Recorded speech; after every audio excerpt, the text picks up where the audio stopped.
3 भाइयों की एक बहन थी। वह दिखने में बहुत सुंदर थी, पर पैरों से अपाहिज थी। उसे देखकर मुझे उस पर बहुत दया आती थी। जब कभी हम काम के लिए बाहर जाते, तो हम बाहर से ताला लगा देते थे, क्योंकि वह दिन भर बिस्तर पर ही लेटी रहती थी। अगर वह चलती हो, तो या तो बैसाखी की मदद से या फिर व्हीलचेयर पर बैठकर। पर जब हम घर वापस आते, तो वह मेकअप करके और नए कपड़े पहनकर बैठी रहती थी। मुझे अपनी बहन पर शक होने लगा था, इसलिए एक दिन मैं काम पर से जल्दी लौट आया और दरवाज़ा खोलते ही सामने का दृश्य देखकर मेरे पैरों तले ज़मीन ही खिसक गई। क्योंकि मेरी बहन, मेरा नाम राजू है, मैं गरीब परिवार से ताल्लुक़ रखता था, जहाँ 2 वक्त की रोटी मिलना थोड़ा मुश्किल ही था। जब से मुझे समझ आई थी, तब से मैंने अपने माँ बाप को लड़ते ही देखा था। उनकी कभी बनती नहीं थी। मेरी माँ बहुत अच्छी और एक सभ्य औरत थी, जिसने हमेशा पापा के व्यवहार की तरफ अनदेखा करके हमें अच्छे से पालने पोसने का काम करती थी। मेरे पापा एक बर्तन की दुकान में काम करते थे और इसी से मिले पैसों से हमारे घर का खर्च चलता था। उस पर हम 4 भाई बहन होने के कारण गुजारा चलना और ज़्यादा मुश्किल हो जाता था, और इस वजह से हमारे घर हमेशा लड़ाई होती रहती थी। और उस पर हमारी इकलौती बहन अपंग होने के कारण उसकी दवाई पर बहुत खर्चा होता था, जिस वजह से पापा का पारा हमेशा चढ़ा रहता था। पर इसमें उसका क्या दोष। धीरे धीरे हम बहन भाई बड़े होने लगे। हमने अपनी बहन का बहुत इलाज कराया, पर कोई फ़र्क नहीं पड़ा। उसकी यह बीमारी ही उसका सबसे बड़ा दोष था। अगर वह अपंग नहीं होती, तो शायद हमारे घर में नहीं, बल्कि खानदान में सबसे सुंदर होती। मैं अपनी पढ़ाई 12वीं तक ही पूरी की थी और बाद में एक कारखाने में काम करने लग गया। माँ का कहना था कि पहले तुम अपनी पढ़ाई पूरी करो, काम तो उम्र भर करना है। लेकिन जब 4 पैसे घर आने लगे, तब से लड़ाई झगड़ा कुछ कम हुआ, जिस वजह से माँ भी मुझे काम करने से नहीं रोक पाई। देखा जाए तो स्थिति इतनी भी अच्छी नहीं थी, पर हाँ, पहले से तो ठीक हो गई थी। अब मेरे छोटे भाई भी छोटा मोटा काम करने लग गए थे, जिस वजह से पापा का ताना मारना कम हो गया था। पर पता नहीं क्यों ऐसा लगता था कि उनका माँ के प्रति बर्ताव नहीं बदलेगा। पता नहीं कौन सी बात को लेकर वे माँ को ताना मारते थे, और माँ भी चुपचाप सुन लिया करती थी। मेरी माँ 1 महीने के लिए किसी काम के सिलसिले से बाहर गई हुई थी, तो बहन अकेली पड़ गई थी। हम सभी जब कभी काम के सिलसिले से बाहर जाते, तो बाहर से ताला लगा देते थे, क्योंकि अगर कोई नाते रिश्तेदार भी आ गया, तो सोनम कहाँ उनके लिए चाय पानी ला पाएगी। इससे बेहतर कि ताला देखकर हर किसी को यही लगे कि अंदर कोई नहीं है। मुझे अपनी बहन पर बहुत दया भी आती थी। एक तो घर में अकेली, ऊपर से दिन भर बेड पर ही पड़ी रहती थी। दिन बीतते जा रहे थे, पर अब मुझे सोनम के व्यवहार में थोड़ा फ़र्क महसूस होने लगा था। मुझे ऐसा लगता था कि जैसे उसने चेहरे पर थोड़ा सा मेकअप किया है। शुरुआत में तो मैंने ज़्यादा ध्यान नहीं दिया, लेकिन अब यह चीज़ बार बार होने लगी थी। हम जब कभी काम पर से घर लौटते, तो वह नए कपड़े पहने तैयार होकर बैठी हुई मिलती, और मुझे अब यह खटकने लगा था। आजकल वह ऐसा क्यों कर रही थी, पता नहीं। माँ जब अपने मायके से लौटी, तो मैंने उसे सोनम के बारे में बताया। शुरुआत में तो माँ को विश्वास नहीं हुआ, पर जब बाद में अपनी आंखों से देखा, तब जाकर माँ को विश्वास होने लगा। माँ कहने लगी कि तुम्हें कोई ज़रूरत नहीं इन सब के बारे में सोचने की, अपने काम पर ध्यान दो। सच क्या है, मैं देखती हूँ। माँ की बात सुनकर मुझे ज़रा संतुष्टि हुई। दूसरे दिन हमारे घर एक छोटी सी लड़की मिठाई लेकर आई, पर मैंने उसे इससे पहले कभी नहीं देखा था। माँ को भी थोड़ी हैरानी हुई। वह लड़की कहने लगी कि कुछ दिन पहले ही वह हमारे बगल में रहने आई है। वह लड़की माँ से बहुत अच्छे से बात किए जा रही थी। एक दिन मैं काम पर से जल्दी लौट आया था, तब मैंने देखा कि सोनम बैसाखी के सहारे छत पर गई हुई थी और किसी से तो ज़ोर ज़ोर से बातें किए जा रही थी। उसकी आवाज़ साफ साफ हॉल में सुनाई दे रही थी। मैं धीरे-धीरे दबे पाँव से ऊपर गया और छत के दरवाजे के पीछे जाकर छिप गया। मैं छिपकर देखा तो यह वही लड़की थी जो मिठाई लेकर हमारे घर आई थी। उसने सोनम को कैसा तो इशारा किया और सोनम बैसाखी की मदद से छत की दीवार तक आ गई और वह लड़की भी उनकी तरफ छत की दीवार से कूदकर सोनम के पास आई थी। फिर दोनों धीरे-धीरे कुछ तो फुसफुसा रही थीं। शायद उन्हें मेरे होने का शक हो गया था और फिर वह लड़की वहाँ से चली गई। मुझे अब अपनी ही सोच पर शर्म आ रही थी कि मैं अपनी ही बहन पर शक किया है। पर मैं हैरान तब हुआ जब दूसरे दिन वह लड़की अपने माँ बाप के साथ अपने भाई के लिए सोनम का हाथ मांगने आई। माँ को भी कुछ समझ नहीं आया, इसलिए वह भी कुछ बोल नहीं पाई। हम सभी बहुत ही आश्चर्यचकित थे। फिर हमने उन्हें हॉल में बैठने के लिए कहा। बात करते हुए पता चला कि उनका बेटा डॉक्टर है और इसी के लिए वे सोनम का हाथ मांग रहे हैं। जो फ़ोटो देखा तो धक्का सा लगा, क्योंकि वह लड़का बहुत ही सुंदर व्यक्तित्व का लग रहा था। ढूंढ कर भी हम उसमें कमी नहीं ढूंढ पा रहे थे। ऐसा नहीं था कि सोनम सुंदर थी, वह बहुत सुंदर थी, पर बस एक कमी थी कि वह अपाहिज थी। इसलिए हमने एक रिवाज के तौर पर उसे आगे बिठाया था कि वह फिर से सोच सकें, लेकिन उन्होंने तो हंसते-हंसते इस रिश्ते के लिए हाँ कह दी। लड़के के पिता बोले कि आपकी बहन ठीक हो सकती है, बस आप उसका किसी अच्छे से डॉक्टर से इलाज करवाएं। उनकी बात सुनकर मेरे मन में भी एक उम्मीद जगी और मैंने मन ही मन सोचा कि मैं सोनम को किसी अच्छे से डॉक्टर को दिखाऊंगा।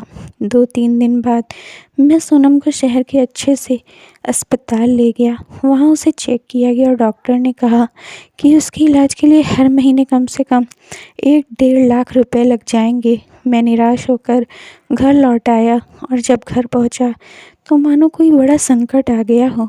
माँ की आंखों में आंसू थे और जब वजह पूछी तो बताने लगी कि जो लोग कल सोनम को देखने आए थे, उन्होंने आज फ़ोन करके इस रिश्ते के लिए मना कर दिया है। यह सुनते ही मुझे धक्का सा लगा, पर सबसे ज़्यादा बुरी अवस्था सोनम की थी।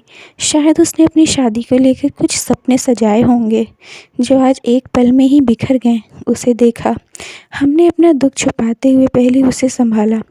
माँ कहने लगी कि चाहे कैसे भी हो, पर मैं अपनी बेटी का इलाज करूँगी और उसकी शादी धूमधाम से करूँगी। मैं माँ की तरफ देखने लग गया, क्योंकि हमारी स्थिति इतनी भी अच्छी नहीं थी कि हर महीने लाख भर रुपया खर्च कर सकें। तब माँ कहने लगी कि तुम्हें चिंता करने की कोई ज़रूरत नहीं है। मैं एक आदमी को जानती हूँ जो एक डॉक्टर है। उसने कई ऐसे लोगों का अपने शिविर में इलाज किया है। दूसरे दिन माँ सोनम को डॉक्टर के पास ले गई और जब वह लौटी तो उसके चेहरे में खुशी भी थी और दुख भी। कहने लगी कि डॉक्टर ने कहा है कि आपने बहुत देर कर दी अपनी बेटी के इलाज के लिए। अगर हो गई ठीक तो ठीक, वरना शायद ही यह कभी ठीक हो पाएगी। यह सब मुझे भी बहुत बुरा लग रहा था। उन्होंने मेरी माँ को एक तरीका बताया जिससे सोनम के पैरों में जान आ सकती है और जो 2 महीने तक करना होगा। और अगर वह करते समय सोनम के पैरों में सूजन आ गई, इसका मतलब वह कभी ठीक नहीं हो सकती। माँ रोज़ उसके पैरों की तेल से मालिश करती और फिर पैरों को मलमल के कपड़े से लपेट देती थी। दिन में थोड़ी ही देर पैर खुला छोड़ती थी। मेरी माँ अपनी पूरी जान लगा दे रही थी सोनम को ठीक करने में। पापा आते जाते बड़बड़ाते रहते कि यह सब करना बेकार है, पहले ही हम इसके ऊपर काफ़ी पैसा बर्बाद कर चुके हैं और आज भी इस लड़की के लिए पैसे बर्बाद कर रहे हैं। कभी कभी मुझे पापा पर बहुत गुस्सा आता था। आखिर उन्हें अपनी बेटी की चिंता क्यों नहीं थी। एक दिन जब मैं काम से लौटा तो माँ सोनम के कमरे में थी और यह सुनाई दिया कि सोनम माँ से कह रही थी कि मुझे छत पर जाना है। तब माँ उसे कहने लगी कि तुम खुली हवा में नहीं जा सकती। सोनम रोने लगी और माँ से बोली कि मैं जानती हूँ कि आप लोग नहीं चाहते कि मैं ठीक हो जाऊँ। मुझे यह सुनकर बहुत गुस्सा आ रहा था, क्योंकि एक तो माँ दिन रात एक करके उसे ठीक करने में लगी हुई है और वह ऐसे बोल रही है। पर फिर भी मैंने मेरा हाथ दबाया, क्योंकि मैं उसे कुछ कहने जा रहा था और उसे छत पर जाने दिया। छत से आने के बाद वह एकदम नॉर्मल हो गई थी। बाद में मैं सोनम के पास गया और उससे कहा कि तुम छत पर क्यों गई थी, और वह भी मेकअप करके। हाँ तो क्या हुआ, मुझे मेकअप करना पसंद है, और अब नहीं करूँगी तो कब करूँगी, सोनम ने कहा। मुझे उसकी बातों पर बिल्कुल विश्वास नहीं हो रहा था। सोनम, तुम जिस सहेली से मिलने जाती हो, जिसने तुम्हें शादी के झूठे सपने दिखाकर धोखा दिया है, उसे और उसके घर वालों को अच्छे से पता था ना कि तुम्हारी ऐसी हालत है। फिर भी वह तुम्हारा हाथ मांगने आए, और बाद में ऐसा क्या हुआ कि उन्होंने इस रिश्ते के लिए मना कर दिया। उन्होंने एक बार भी तुम्हारे बारे में नहीं सोचा। मैंने इससे पहले भी तुम्हें समझाने की कोशिश की, पर बस यही लगा कि चलो मेरी बहन खुश है तो मुझे चिंता करने की कोई ज़रूरत नहीं है। पर मुझे कहाँ पता था कि यह बात इतनी बढ़ जाएगी और तुम अपनी ही सेहत के साथ खिलवाड़ करने लगोगी। भैया, आप सच नहीं जानते, इसलिए इतना कुछ बोल रहे हो। जिस दिन आपको सच पता चलेगा, आप मेरा ही साथ दोगे। मैंने सोनम की बातों को पागलपन समझकर उसकी तरफ ज़्यादा ध्यान नहीं दिया। कुछ दिनों बाद माँ ने मुझे मेरी शादी के लिए पूछा। तब मैंने माँ को बताया कि मैं एक लड़की से प्यार करता हूँ। माँ हमारी शादी के लिए राज़ी हो गई। कुछ दिनों बाद माँ उस लड़की का हाथ मांगने उसके घर पर पहुँची, पर उन लोगों ने साफ इनकार कर दिया। यह बात सुनकर मैं उदास हो गया था, पर अब सब कुछ मैंने किस्मत पर छोड़ दिया था, क्योंकि मुझे भागकर शादी नहीं करनी थी। जिन्हें अपनी लड़की नहीं देनी, उनके साथ मैं ज़बरदस्ती नहीं कर सकता ना। लेकिन दूसरे दिन जब माँ और पापा की लड़ाई हो रही थी, तो मुझे माँ पर थोड़ा शक हुआ, और पापा की बातें सुनकर मुझे धक्का सा लगा। माँ रोई जा रही थी और पापा उस पर चिल्ला रहे थे। पापा कह रहे थे कि अगर तुम हमारे बीते कल का बदला बच्चों से ले रही हो तो मैं तुम्हें तलाक दे दूँगा। और माँ कह रही थी कि मैं बस यही चाहती हूँ कि मेरे बच्चों का अच्छा हो। पापा पता नहीं किस बारे में माँ से यह सब कह रहे थे, समझ नहीं आ रहा था। सोनम का इलाज करते करते काफ़ी समय बीत गया था, पर कोई फ़र्क नज़र नहीं आ रहा था। हम सब तो यही सोचे जा रहे थे कि उसे ठीक करके उसकी शादी कर देंगे, पर हमारी यह इच्छा सपना बनकर ही रह गई थी। पर सोनम को तो इन सब से कुछ फ़र्क ही नहीं पड़ता था। शायद उसने अपने सपनों के साथ जीना सीख लिया था, इसलिए वह हल्का सा मेकअप करके छत पर जाती थी। एक दिन मुझे निशा मिली, जिससे मैं प्यार करता था।